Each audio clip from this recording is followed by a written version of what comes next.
habe eigentlich so gut wie gar nicht geschlafen. Ich habe natürlich versucht zu schlafen.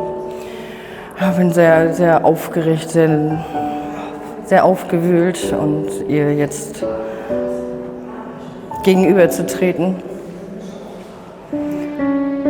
Aber ich mache das wirklich alles für Fabi.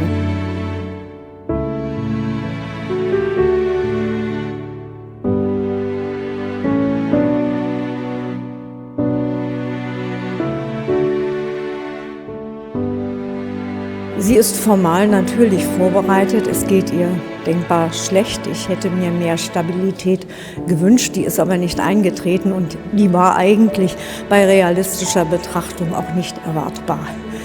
Wie sie es emotional dann verkraften wird, der mutmaßlichen Mörderin ihres Kindes gegenüberzutreten, das bleibt abzuwarten.